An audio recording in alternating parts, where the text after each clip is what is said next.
लोग लेके आए हैं जिसमें इलेक्ट्रिसिटी का हम लोग कुछ क्वेश्चंस करेंगे यहाँ पे। ठीक है, तो आप पहला क्वेश्चन तो आपको यहाँ पे दिख ही रहा होगा।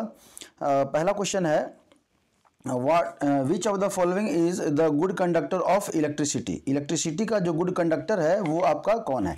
तो जाहिर सी बात है, कंडक्टर हम लोग जानते हैं कि मेटल जो है ना इलेक्ट्रिसिटी का गुड कंडक्टर होता है। तो यहाँ पे ऑलमोस्ट जो जितने भी दिए हुए हैं उन सब में सबसे अच्छा कौन है आपका जो मेटल है आपका आयरन है। तो आयरन जो होगा आपका आंसर हो जाएगा। सिंपल सा है, छोटा छोटा क्वेश्चन रहेगा हम लोग का, आसानी से हम लोग करते आएंगे। ये पहला आपका सेट है, इसमें और भी हम लोग सेट लेके आएंगे यहाँ पे करंट इलेक्ट्रिसिटी का। तो इसमें लिखा है द नेक्स्ट क्वेश्चन है the SI unit of the electric current is. SI unit क्या है आपका इलेक्ट्रिक करंट का। तो ऑलमोस्ट एम्पियर हम लोग सबको जानते हैं, तो ये एम्पियर है। देखिए यूनिट से क्वेश्चन आपका रहेगा ही रहेगा, इसलिए यूनिट को अच्छे से पढ़ना है। समझ में आ रहा है। थर्ड क्वेश्चन है electrical resistivity of metallic wire depends upon its. किस पे डिपेंड्स करता है, लेंथ पे, मटेरियल पे, आपका थिकनेस पे, शेप पे। तो देखिए रेसिस्टिविटी जो है, रेसिस्टिविटी आपका किस पे डिपेंड करता है, मटेरियल पे डिपेंड करता है। ये जो रेसिस्टेंस वाला जो हम लोग फार्मूला लिखते थे वहाँ क्या लिखते थे, L/A, रो L/A। ठीक है, और ये जो रो है यही आपका क्या है, आपका रेसिस्टिविटी। और ये किस पे डिपेंड करता है, तो मटेरियल पे डिपेंड करता है। समझ में आ रहा है। तो यहाँ से आपका तो ये फार्मूला इंपॉर्टेंट है, इस फार्मूले से क्वेश्चन आएगा ही आएगा। जो आर जो है ना लेंथ के डायरेक्टली प्रोपोर्शनल होता है, और आर जो है ना लेंथ के इन्वर्सली प्रोपोर्शनल भी, एरिया के इन्वर्सली प्रोपोर्शनल होता है। कैपिटल ए से भी रिप्रेजेंट करते हैं, स्मॉल ए से भी रिप्रेजेंट करते हैं। ये वाला वीडियो ऑलरेडी आपको यहाँ पे इलेक्ट्रिसिटी वाले सेक्शन में ऑलरेडी डिटेल में दिया हुआ है, तो वहाँ से भी आप जाके देख सकते हैं।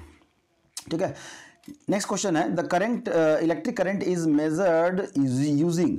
इलेक्ट्रिक करंट को हम लोग मेजर करते हैं किसके यूज करने से, तो हम लोग देखते हैं ना आमीटर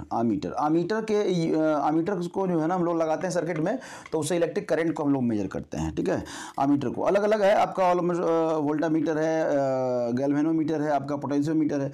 ये सारे जो है ना आपको वीडियो में ऑलरेडी डिटेल में मिल जाएंगे कि सबका कहाँ कहाँ काम है।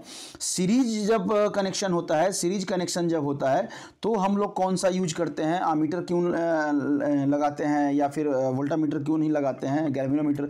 तो ये भी आपको दिखेगा कि पैरेलल में है तो हम लोग क्यों लगाते हैं, और आपका सीरीज में है तो क्यों। ये सारा डिटेल में जो है ना वहाँ पे आपको मिलेगा, तो आप वीडियो वाला सेशन पे जाके देख सकते हैं। ठीक है, नेक्स्ट क्वेश्चन है unit of electric power may also be expressed as. Power, अब देखिए इलेक्ट्रिक पावर जो है ना, यूनिट इलेक्ट्रिक पावर को जो है ना हम लोग और भी किस चीज़ में हम लोग रिप्रेजेंट करते हैं। तो पावर का तो यूनिट हम लोग जानते ही हैं, लेकिन इसको और भी यूज करना है इलेक्ट्रिक पावर को, तो किस में हम करते हैं, किलो वाट आवर में करते हैं। इसी को आप लोग शॉर्ट में क्या लिखा रहता है, किलो वाट आवर लिखा रहता है। ठीक है, इसी को हम लोग शॉर्ट में करते हैं। अब किलो मतलब आपका 1000 हो गया, वाट मतलब आपका जो है ना ये 1000 से आप मल्टीप्लाई कर दें तो वाट आवर हो जाएगा, इतना वाट आवर। और आवर को अगर आप चेंज करें तो यहाँ पे आवर को अगर किस में सेकेंड में चेंज कर दें तो मल्टीप्लाई कर देंगे किससे, 3600 एंड इतना से, तो ये क्या हो जाएगा आपका वाट हो जाएगा। मतलब इतने वाट को हम लोग क्या बोलते हैं, watt hour, kilo watt hour बोलते हैं। ठीक है, नेक्स्ट है material which do not allow electricity to pass through are known as. जिस मटेरियल से इलेक्ट्रिसिटी पास नहीं करता है उसको हम लोग क्या कहते हैं, तो इंसुलेटर। आपको पहचानना है। करंट के बेसिस पे हम लोग मटेरियल को 3-4 टाइप में बांटे हैं, जिसमें कि आपका जो पहला टाइप है वो है आपका कंडक्टर्स, उसके बाद जो आपका टाइप है वो है आपका सेमीकंडक्टर, और फिर क्या है आपका इंसुलेटर। तो इसमें आपका ये जो है इंसुलेटर। ठीक है, इंसुलेटर जिसमें कि करंट पास नहीं होता है। सेमीकंडक्टर जिसमें स्पेशल कंडीशन में करंट पास होता है, नहीं भी होता है। ठीक है, कंडक्टर जो है वो 100% आपका कंडक्टर होता है, ये आपका पास होता ही होता है। ठीक है, सेमी इंसुलेटर टाइप का कोई चीज़ हम लोग पढ़े नहीं है, सेमी कंडक्टर पढ़ते हैं, सेमी इंसुलेटर नहीं पढ़ते हैं। ठीक है, तो ये वर्ड ही आपको दिया हुआ है बेकार में। तब है tungsten is used in which of the following. Tungsten जो है हम लोग यूज करते हैं, किसके लिए हम लोग यूज करते हैं टंगस्टन को। ठीक है, तो आप देखे होंगे कि अगर अब देखिए यहाँ पे सिर्फ आपका आंसर दिया हुआ इलेक्ट्रिक बल्ब। मेटल एक्सट्रैक्शन, ये ऑलरेडी एक मेटल है तो इसके एक्सट्रैक्शन में तो यूज करते नहीं है। ये इंसुलेटर है नहीं, चूंकि ये मेटल है तो इंसुलेटर तो होगा नहीं। टेक्सटाइल मैन्युफैक्चरिंग में, तो यहाँ पे टेक्सटाइल मैन्युफैक्चरिंग में टंगस्टन एक हार्ड मेटल है। ये क्या है आपका, एक हार्ड मेटल है, तो इसका यूज हम लोग करते हैं मेटल, ठीक है। इसका जो यूज है ना लोग बल्ब में करते हैं। ये जो बल्ब आपका जो बना रहता है ना, ये बल्ब, तो इसमें पहले एक 10 रुपये वाला जो बल्ब आता था ना, अभी भी आता है, हम लोग बस यूज नहीं करते हैं, तो उसमें एक फिलामेंट लगा रहता है इस तरह। तो ये जो फिलामेंट है ना, वो किसका बना होता है? आपका टंगस्टन का बना होता है। किसका बना होता है? ये टंगस्टन का बना होता है, ठीक है, इसी टंगस्टन का बना होता है। क्यों? क्योंकि इसका मेल्टिंग पॉइंट जो है ना बहुत ज़्यादा होता है, तो ये आसानी से और जल्दी ये गलता नहीं है। समझ में आया? नेक्स्ट क्वेश्चन है, electric potential is electric potential आपका क्या है? तो ये स्केलर क्वांटिटी। क्या है आपका? Scalar quantity. अब क्या होता है स्केलर क्वांटिटी और क्या होता है वेक्टर क्वांटिटी? तो देखिए यहाँ डिटेल में तो नहीं बताएंगे, बस इतना बता देंगे कि वेक्टर क्वांटिटी वो जहां पे आपका इसका मैग्नीट्यूड भी होता है और डायरेक्शन भी होता है, ठीक है। और स्केलर क्वांटिटी जिसका मैग्नीट्यूड सिर्फ ओनली मैग्नीट्यूड होता है, ओनली हैव मैग्नीट्यूड, इनका सिर्फ मैग्नीट्यूड होता है, डायरेक्शन नहीं होता है।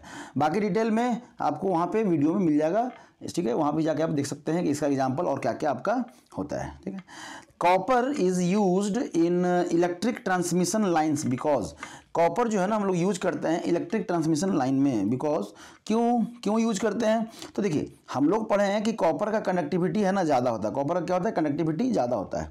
अब यहाँ कंडक्टिविटी टाइप में तो कोई चीज़ दिया नहीं है, ठीक है, तब क्या दिया है? तो यहाँ पे रेसिस्टिविटी, मतलब लो रेसिस्टिविटी। अब रेसिस्टिविटी कम रहेगा तो आपका जो है ना कंडक्टिव VT जो है आपका क्या रहेगा? ज़्यादा रहेगा। तो आप आंसर क्या हो जाएगा यहाँ पे? लो रेसिस्टिविटी। तो ये नहीं जरूरी है कि आप जो आंसर जान रहे हैं उसी वर्ड में आपको जो है ना क्वेश्चन के ऑप्शंस रहेंगे, आपको हर चीज़ के लिए तैयार रहना है, ठीक है। और तब इस चैप्टर सेशन का लास्ट क्वेश्चन है, the SI unit of resistance. Resistance के SI यूनिट को क्या कहते हैं? ओम। क्या कहते हैं हम लोग? ओम। ये साइंटिस्ट हैं, इन्होंने ही बतलाया था रेसिस्टेंस के बारे में, और वो कैसे कैसे डिपेंड करता है, इसको हम लोग कैपिटल R से यूज करते हैं, इसका पैरेलल सीरीज कॉम्बिनेशन जो है ना। तब इस चैप्टर में इंपॉर्टेंट क्या है? इस चैप्टर में इंपॉर्टेंट तो यूनिट है, इतना तो जान ही गए होंगे, यूनिट है। तब आपका डेफिनेशन, आपका वोल्टामीटर कहाँ यूज करते हैं, आमीटर कहाँ यूज करते हैं, गैल्वेनोमीटर का कहाँ यूज करते हैं, आपका एक करंट सर्किट को है ना ड्रॉ कीजिए, ड्रॉ करने के लिए हो सकता है आपको बोल दे, या एक करंट सर्किट में क्या क्या हमको चाहिए ये भी बोल सकता है। रेसिस्टेंस से रिलेटेड क्वेश्चन एक न्यूमेरिकल आपको रहेगा ही रहेगा। तब है आपका पैरेलल और सीरीज कॉम्बिनेशन, कि पैरेलल कॉम्बिनेशन नहीं तो सीरीज कॉम्बिनेशन। तो इससे क्वेश्चन आपका रहता ही रहता है, इससे ज़्यादा आपको क्वेश्चन नहीं रहेगा। कोशिश कीजिए इतने सारे क्वेश्चंस को कर लेने का, आप आसानी से बना पाएंगे। समझ में आ रहा है? चलिए इतना क्वेश्चन हो गया, बने रहिए वीडियो के साथ, और बाद में हम लोग और मिलते हैं और भी वीडियो के साथ, ठीक।